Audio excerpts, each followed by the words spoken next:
안녕하세요 여러분, 현수입니다. 오늘 영상도 제 전문 분야인 아파치 스파크 관련된 내용으로 가져와 봤는데요.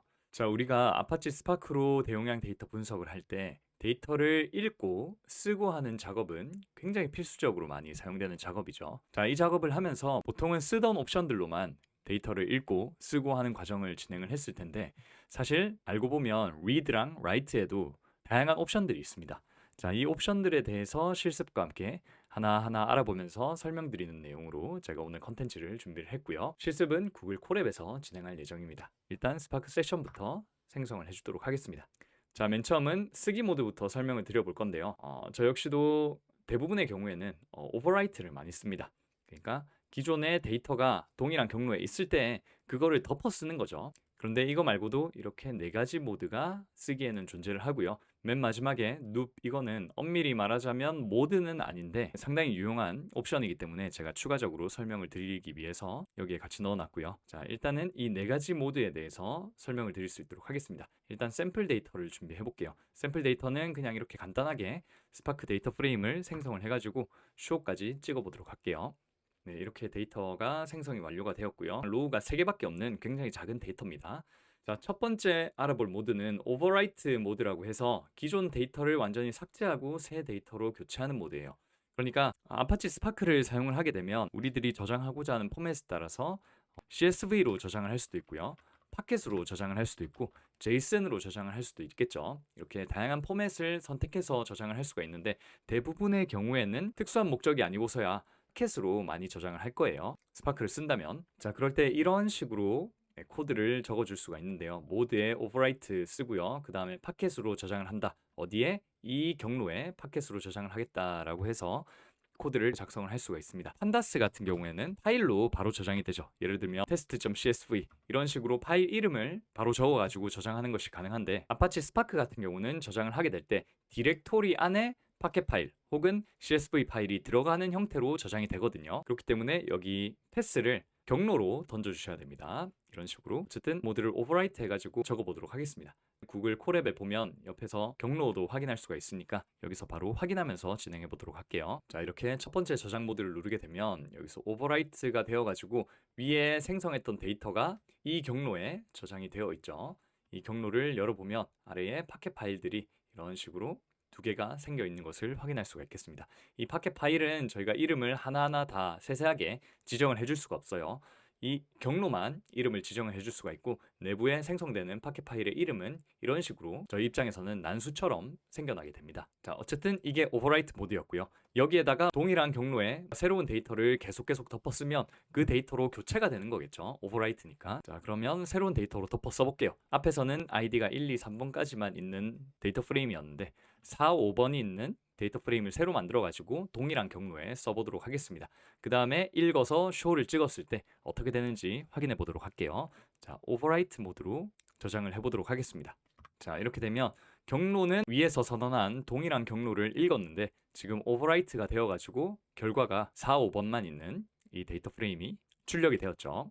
자, 이게 바로 가장 흔히 많이 쓰이는 오버라이트 모드가 되겠습니다. 두 번째로는 append 모드인데요. 이건 말 그대로 추가를 하는 거예요. 동일한 경로에 저장을 한다라고 했을 때 기존의 데이터가 있다면 거기에 추가를 해가지고 데이터를 늘려나가는 방식의 쓰기 모드입니다. 자, 그래서 기존 데이터에 새 데이터를 추가를 하고요. 이런 로그 수집이나 증분 데이터 적재 시에 append 모드로 write를 할 수가 있겠습니다. 그러면 append 할 데이터는 6번, 7번 아이디를 가진 데이터입니다. 이거를 새롭게 만들어가지고 기존의 4번, 5번 테이블에 추가하는 형태로 써보도록 하겠습니다. 자, append 모드죠. 여기 이런 식으로 로우가 4개짜리 4, 5, 6, 7이 다 있는 데이터 프레임이 출력이 되었습니다. 자, 그 다음에 또 계속 어펜드를 해보면 이 6, 7번이 중복돼서 계속 쌓여 나가는 것을 확인할 수가 있겠죠. 어펜드 모드니까. 자, 그 다음에 세 번째는 이그노어 모드입니다. 이거는 경로에 데이터가 이미 존재를 한다면 그냥 스킵하는 거예요. 자, 그래서 위에 어펜드 모드는 어떻게 되었냐면 6, 7번 아이디가 있다고 하더라도 그냥 계속 추가를 해가지고 이렇게 중복되는 아이디들이 매번 실행마다 발생을 했죠. 하지만 이그노어 모드로 하게 되면 기존에 데이터가 있다면 스킵을 하기 때문에 이렇게 중복이 일어날 확률이 현저히 줄어든다는 그런 장점이 있고, 역등성이 필요한 작업일 때 이그노어 모드가 유용하게 활용이 되겠죠. 자, 그러면 아이디가 1, 2, 3번인 거를 동일한 경로에 쓰는데 이그노어 모드로 써보도록 하겠습니다. 그 다음에 show를 찍어볼게요. 자, 어떻게 되었냐면 아무런 변화도 일어나지 않죠. 왜냐하면 동일한 경로에 이미 데이터가 있기 때문에 작업이 스킵이 된 거예요. 그래서 show를 찍었을 때 기존에 있던 데이터 프레임이 이런 식으로 출력이 된 겁니다. 자, 마지막 네 번째는 에러 모드인데요. 이거는 경로에 데이터가 이미 존재하면 에러를 발생을 시키는 거예요. 이게 기본 값입니다. 그러니까 write 할 때 모드에 아무런 옵션도 주지 않으면 이 에러 모드가 디폴트로 적용이 되어가지고 기존에 경로가 있다고 하면서 에러 메시지를 발생을 시키고 쓰기 작업은 실패를 하는 것이죠. 자, 이것도 실습을 해보도록 하겠습니다. 자, 에러가 발생했죠. pass already exist라고 해서 에러가 발생했고요. 만약 쓰려면 overwrite 모드를 사용해라 라고 제시까지 해주고 있어요.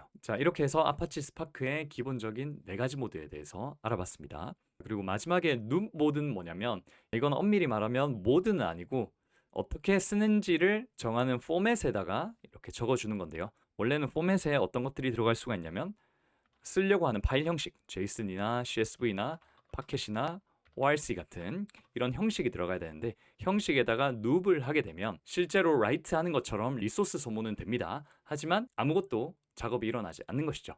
그래서 개발할 때 보면 dry run이라고 해서 테스트로 돌려볼 때 작업을 진짜 실행시키고 싶진 않지만 그 결과물을 보고 싶을 때 dry run 옵션을 많이 쓰게 되는데, 그 dry run과 동일한 결과를 아파치 스파크의 write에서 내고 싶다. 그런 경우에는 포맷에 loop을 주시면 됩니다. 자, 이것도 실행을 해볼게요. 자, 그러면 진짜로 이 write가 CPU랑 메모리 소모되면서 작업이 진행이 되긴 했는데 물리적으로 아무것도 이 경로에 써진 게 없는 거예요. 자, 그래서 result show 했을 때 기존에 있던 데이터 프레임 그대로 출력이 되었죠. 자, 이렇게 해서 아파치 스파크의 쓰기에 대한 엄밀히 말하면 4가지지만 5가지 실습 옵션을 한번 살펴보았고요. 이번에는 읽기 모드 옵션들을 비교해 보도록 하겠습니다. 자, 읽기 모드에는 크게 3가지 옵션이 있는데, 읽기 할 때는 테스트용 데이터에 뭔가 결측값이 많으면 조금 더 시각적으로 비교가 원활하기 때문에 밑에 코드를 통해서 결측치가 많은 데이터를 일부러 생성해 보도록 하겠습니다. 자, CSV 파일 형태로 생성을 했고요. 이거 열어보게 되면 어떤 식의 결측치가 있냐면, 네임에는 잘 들어가 있죠. 스트링 값으로 이름들이 잘 들어가 있지만 age 같은 경우에는 int 형태만 들어가야 되는데, 여기 보시면 error라고 문자열형이 있고요. 20, unknown 이런 식으로 문자 형태가 들어가 있고, join date 역시도 datetime 형식의 데이터만 들어가 있어야 되지만 이렇게 string 형식의 데이터가 들어가 있는 것을 확인할 수가 있습니다. 이렇게 해당 컬럼의 스키마에 맞지 않는 데이터들이 들어가 있어서 이 데이터가 결측치들이 많은 데이터다, 전처리가 필수적으로 돼야 되는 데이터다 라는 것을 확인할 수가 있겠습니다. 자, 일단은 이렇게 컬럼에 대해서 정합성이 맞지 않는 데이터가 들어있어도 읽을 수는 있어요. 스키마 정의 없이 먼저 읽어보도록 할게요. 자, CSV 파일을 읽어야 되니까 옵션에다가 header true 하고요. CSV에서 이걸 바로 읽어보도록 하겠습니다. 다음 show를 찍어주면 옆에 CSV 파일 보이는 거랑 동일한 형태로 출력이 되었죠. 스파크 데이터 프레임으로. 그 다음에 프린트 스키마를 해보면 어떻게 되냐면 모두 다 그냥 스트링 값으로 읽어버렸어요. 왜냐하면 당연하겠죠. 원래는 여기가 int고 데이터 타임이어야 되는데 그것과 맞지 않는 데이터 타입이 들어가 있으니까 그냥 다 안정적이게 스트링으로 만들어가지고 읽어버린 겁니다. 자, 근데 이렇게 되면 이후에 뭔가 전처리를 하거나 데이터 처리할 때 상당히 많은 애로사항이 생기겠죠. 자, 그렇기 때문에 많은 경우에는 데이터 분석을 할 때 혹은 데이터를 계속 쌓아 나가야 될 때, 그럴 때 스키마를 딱 고정시켜가지고 스키마 정의를 한 다음에 그 틀 안에서 데이터가 저장이 되도록, 그 틀을 벗어나는 데이터가 들어오면 바로 결측치라는 것을 탐지할 수 있도록 하기 위해서 이렇게 스키마 정의를 먼저 한 다음에 데이터를 읽는 작업을 진행을 하게 되는데, 이 테이블에 맞게 스키마 정의를 해서 읽어보도록 하겠습니다. 자, 스파크에서 타입은 여기서 불러올 수가 있고요. 자, id는 int, 그리고 이름은 string, age도 int, join date는 date 타입으로 명시를 했고요. 그 다음에 이후 실습을 위해서 이렇게 corrupt record라고 하는 컬럼을 하나 더 생성을 해서 string 타입으로 매칭을 해두었습니다. 일단 스키마 정의를 먼저 해둘게요. 자, 스키마 정의가 완료가 되었고, 맨 처음 기본값 읽기 모드부터 보도록 하겠습니다. permissive 모드가 기본값인데 이렇게 읽으면 어떻게 되냐면 에러가 있는 레코드를 이 corrupt record 컬럼에 저장하고 계속 진행을 합니다. 자, 말로만 해서는 잘 느낌이 안 오죠. 밑에 코드를 보게 되면 스파크 리드 한 다음에 CSV를 읽어야겠죠. 그 다음 옵션 똑같이 줬는데 여기 스키마 옵션으로 위에 선언한 스키마를 이렇게 던져 주었고요. 그 다음에 옵션에다가 permissive라고 적어 주었습니다. 그 다음에 로드 패스는 여기 있는 이 패스를 가져와 가지고 읽는 것이겠죠. 그 다음에 show를 찍어 보도록 할게요. 자, 그러면 어떻게 되냐면 위에서 그냥 읽었을 때는 이렇게 나왔었는데 permissive 모드로 읽게 되면 결측치가 있는 row의 값들이 이 corrupt record라는 컬럼으로 빠져가지고 다 들어가 있습니다. 이런 식으로 corrupt record의 null이 아닌 이 row들은 다 결측치를 포함한 row라는 것을 확인할 수가 있겠습니다.